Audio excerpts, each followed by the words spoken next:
Hi students, today our topic is in Model 3 Introduction.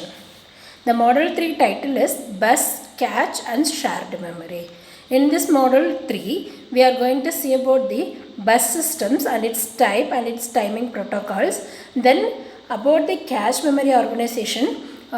What are the types of cache memory mapping techniques are available and how cache memory is addressed in two types, that and all we are going to see it in the cache memory organization. And about shared memory organization, we are going to see about the memory interleaving technologies and its sequential weak consistency topics and all we are going to see about in the shared memory technologies topic. So the major three concepts are involved in the Model 3. Let us see the topics one by one. So the syllabus is about the topics of bus system, cache memory organizations, shared memory organization, sequential and weak consistency models. These are the first part of the first Model 3. The second part is going to talk about the pipelining and superscalar techniques. In that linear, what are the two types means linear pipeline processes and non-linear pipeline processes are we are going to see. And about the another one classifications of pipeline processes are instruction pipeline design and arithmetic pipeline design. These two are we are going to see in the Model 3. Right. The very first system is bus system. So we know the meaning of bus. Bus is a collection of wires and connectors at the end, right? So a bus is used to provide the communication between the major two components of a computer. If you take a one typical computer, it consists of many components, processors, memories, I/O devices, and then printers. So many hardware devices are togetherly connected. So a bus is one of the device, one of the hardware which establishes the communication between these major components. Okay, so how these bus systems are working in a contention basis means contention is one of the technique where these major components are sharing a single memory bus. Okay, so the bus which is establishing the connection between the major components are shared in a single channel. If the channel is shared by many devices in a single way means that system, that computer system is operating on contention basis, right? So that is what in traditional and all they have used contention based bus systems. What are the disadvantages means if you go for the contention based system, the multiprocessor should be smaller. That means it should range from 4 to 6 processes. And the cost is, one more advantage is the cost is low. So with a low cost budget system, we can go for the contention based systems, right? So this is what about the bus systems. Now we are going to see about the backplane bus specification. So this is one of the example we are going to see. What it will do means it interconnects processors, data storage and peripheral devices in a tightly coupled hardware configuration. In a tightly coupled hardware configuration, this backplane bus will connect these devices, and also it allows interconnection between the devices, and timing protocol must be established to arbitrate among the multiple requests. Okay, so let us see the diagram.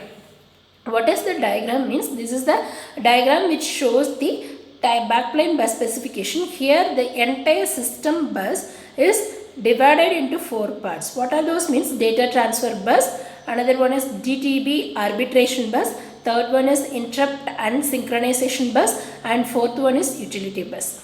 So this entire system bus is divided into 4 different levels and 4 different stages, and the upper functional units and major components are interacting and connecting with these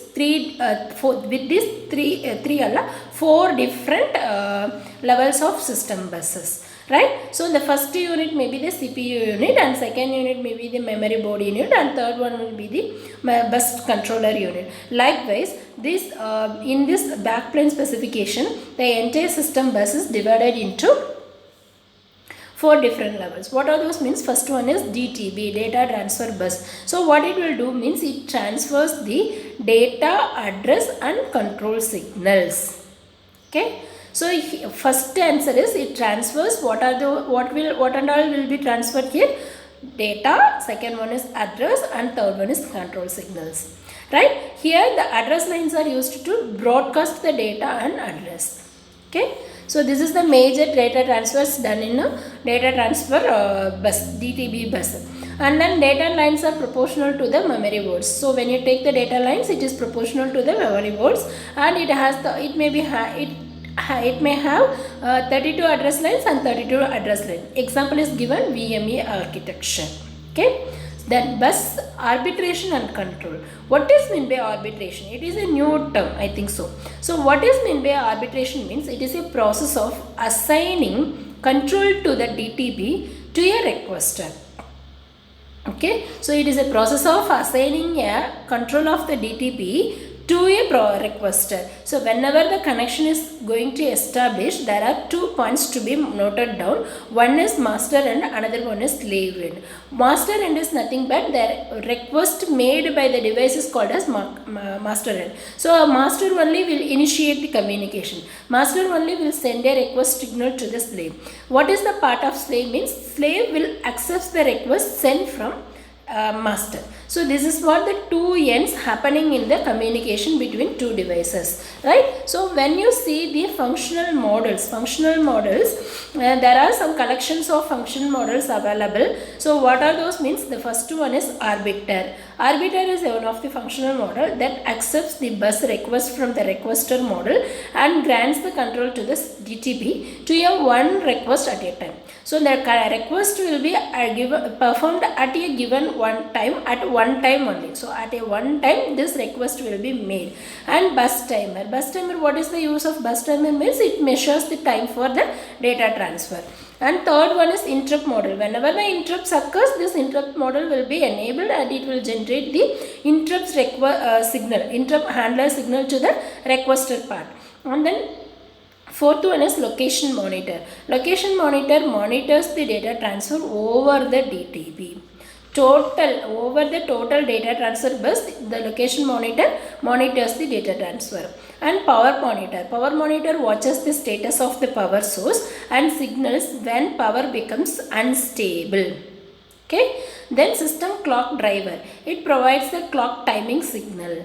And fourth one is a board interface logic. It is a main topic. It only acts as a bridge between the backplane buses with the external units. External units in the sense external devices which are going to connect with the system bus. So these are the main functional units involved in the backplane specification. What are the limitations means? Here the number of boards are limited. So if it is a smaller size of boards means it will work good and the performance also will be good. So multi-plane buses can be mounted on the same backplane chassis.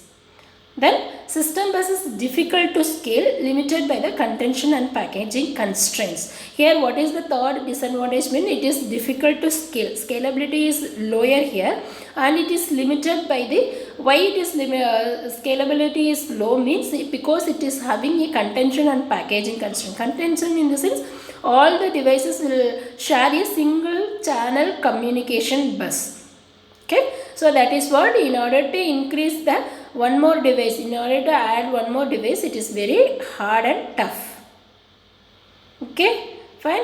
So these are the things which should be considered. I hope you understand the concept. I will catch you in the next video about next topic. Thank you.